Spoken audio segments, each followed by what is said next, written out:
Hi there and welcome. This is Amanda, the founder of Astrology Hub, and you're listening to our week ahead snapshot with world-class astrologer, historian, and author of the Cosmic Calendar, Christopher Renstrom. This show is designed to give you a quick overview of the week ahead, enabling you the gift of choice in how you navigate and weave these energies into your daily life. Enjoy.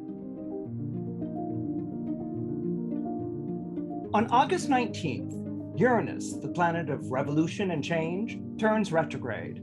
This coincides with it forming trines to Mercury on August 20th and Mars on August 22nd. Hello, my name is Christopher Renstrom, and I'm your weekly horoscope columnist here on Astrology Hub. And this week, I wanted to talk to you about Uranus turning retrograde. Now, we're all pretty familiar with retrogrades, with planets like Mercury or Venus. Mercury retrograde happens to be a particularly famous one, probably because it takes place 3 times a year. Retrogrades, as we generally understand them, are the period of time when the planet is working or behaving in the opposite way that it is when it's turning direct or behaving according to its true nature. Let me pick up on Mercury quickly here as an example. Mercury is the planet of buying and selling, okay? It's the planet of wheeling and dealing and shaking on a deal, okay? And that's because Mercury, well, the Latin root of Mercury is merc, and that's the same Latin root that gives us merchant and merchandise. So this is why Mercury is the planet that rules over buying and selling. So when Mercury is moving direct, ostensibly, deals are going off well, you're buying and selling, you're getting your merchandise, your Amazon delivery is showing up on time, okay? And it's during the period of time when Mercury is retrograde, when astrologers will warn you not to buy anything, not to sell anything, and not to shake on any sort of deals. That's because when Mercury is retrograde, it's moving in the opposite direction and behaving in the opposite way that it normally does. So this is the period of time when you're finding out that you purchased faulty merchandise, that the deal doesn't come through, or someone stole your Amazon package off of your front doorstep. So this is basically our understanding of when a planet is moving direct, i.e. behaving in the way that we expect the planet to behave, or moving backwards in the sky, which is when it's misbehaving, is probably the best way of thinking of it. Now, when we get to the modern planets, like Uranus, Neptune, and Pluto, and by the way, modern planet refers to planets that were discovered after 1781, which are the planets Uranus, Neptune, and Pluto. They're also known as the transformative planets or generational planets because they take so very long to go through just one astrological sign. Now, the modern planets spend a lot of time, as I said just now, in a zodiac sign, but they also during the year spend almost as much time retrograde as they do moving forward. So that's why astrologers can get a little fuzzy on what the difference is supposed to be between a direct motion or a retrograde motion with a modern planet. Like, what would we expect in its change of behavior? Now, Uranus we know as being the planet of revolution and change. That's because when Uranus was discovered, it upset or threw over the astrological order of the 7 planets, the traditional classical planets, by introducing an entirely new voice. And indeed, Uranus was discovered at the midpoint between the American War for Independence and the French Revolution. So this is why it's associated with revolution and change and radical ideas. Uranus, I find over the years that I've worked with the planet, sort of is like a pendulum. I like to describe Uranus a lot like a pendulum. And it either moves in a direction that we associate with being very revolutionary or innovative or even progressive, and then it can swing and move in the opposite direction, which we associate to being reactionary, resisting, and wanting to cleave to the ways of the past, not wanting to upset the way things have always been done. And so Uranus actually, in my opinion, made more radical because it swings in these 2 directions. On one hand, it can be very progressive or inventive or innovative. And then on the other hand, it could be very reactionary and seeking the golden age, the wanting to reinforce the way things are done.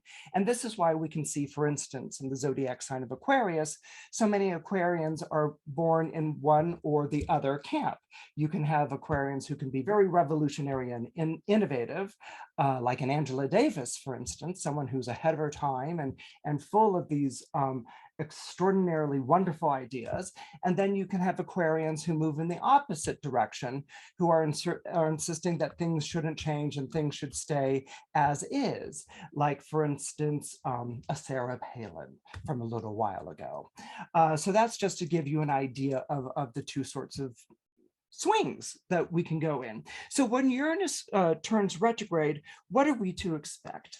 Well, Uranus moves from being a very revolutionary type of energy, and revolutionary actually doesn't pick political sides. It could just be like, we have to overthrow the system and change the way things have been, okay?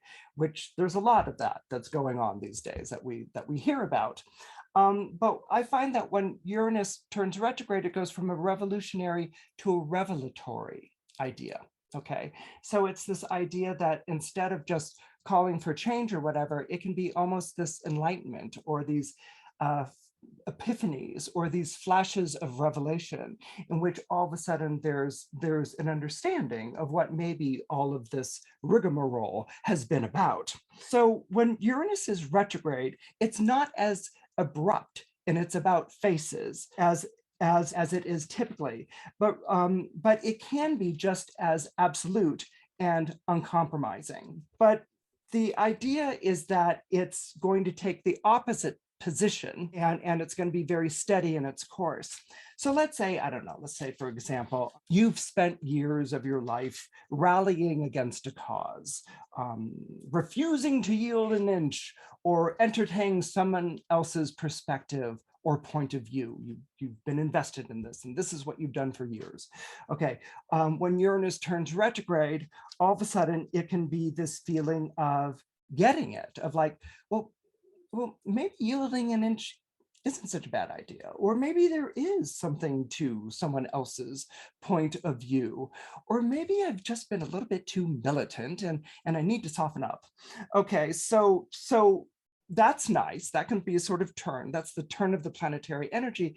But then Uranus being Uranus, it can sort of head in the opposite direction because now it's retrograde.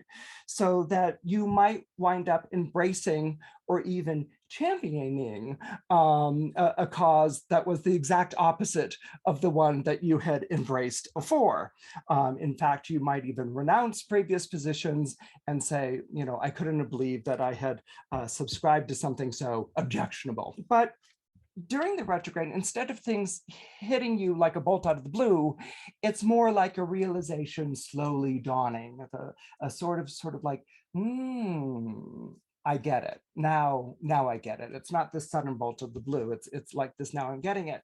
And so what we look for as astrologers when we're working with ideas of predictions or we're working with the behavior of the planets is what we'll ask ourselves is there anything that's supporting this change of energy of Uranus? If Uranus is moving from a revolutionary to a more revelatory type of energy, you know, that it's turned retrograde, that it might even be reversing its positions, and might even be sort of calming down a little bit.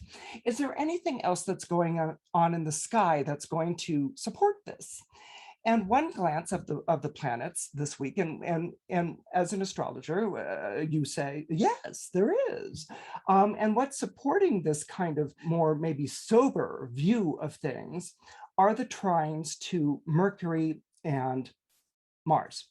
We've just gone through a period of time where a number of planets have been in opposition, where they were opposing Saturn. These were very, very heavy oppositions. It was kind of like every planet and their brother into the swimming pool. You know, all these planets in Leo were in opposition to Saturn in Aquarius, and that was causing rifts and divides.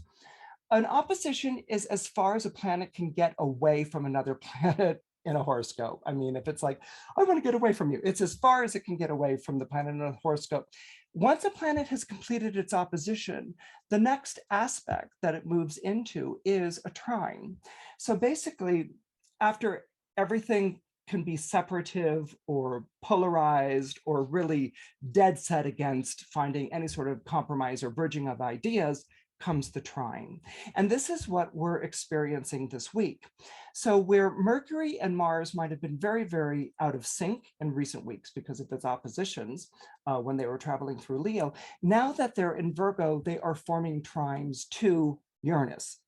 So instead of Uranus being this kind of revolutionary energy, remember it's turned retrograde and it's becoming more revelatory, you have two planets which are connected to the head.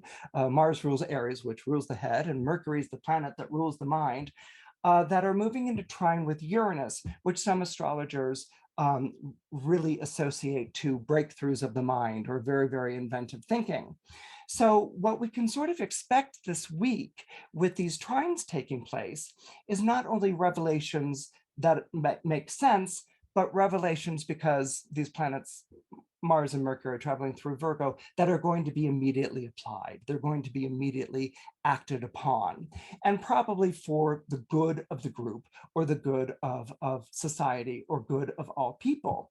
So not only are we seeing a sort of calming down of energies, but we're also maybe seeing perhaps reason return to the current dialogues, discussions, and proceedings that are going on in your life. Remember that Mercury is exalted, meaning the most powerful in the zodiac sign of Virgo, which means that Mercury rules itself and it rules Mars, which are traveling through Virgo this week. And it will also take rulership of the sun when it joins everyone else in the zodiac sign of Virgo. So Mercury is really bringing out this discussion, this need to talk, this negotiation, and this working in concert. Okay, Mercury isn't into the oppositional or the adversarial energies. Mercury is working in concert to sort of connect the dots of all the ideas and to bring them all together into something that can work, Virgo, efficiently and effectively, which is also Virgo. This creates trine energy in Earth, and this is a good thing because Earth is the element of health and wealth. So we should be expecting some results and some movement forward, some revelations in the area of work and health. Now, this energy changes when Mercury changes signs, because it will no longer rule the planets in Virgo. Mercury changes signs on August 30th.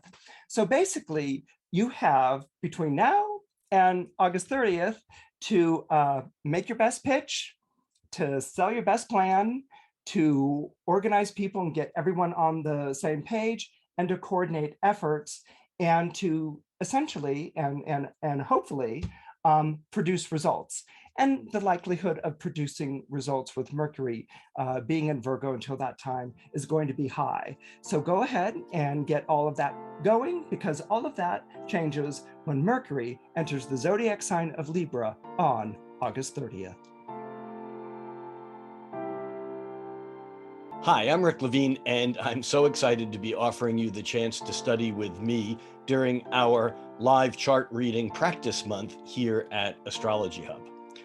This course consists of 4 live sessions, each 2 hours long, where I'm going to be looking at a handful of students' charts live and demonstrating how to read a birth chart while actually receiving feedback from the designated clients in real time.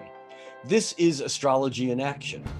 This is where the rubber meets the road, and you'll be right there with me as I navigate the unique dynamics of these individuals' charts. The sessions will be streaming live every Thursday afternoon in August at 5 p.m. Pacific, that's 8 p.m. Eastern Time, and you can enroll now at astrologyhub.com/charts. Oh, and by the way, you'll have the opportunity to submit your chart data for consideration to be one of those that will be read live during the sessions. Again, that's astrologyhub.com/charts. I hope to see you there.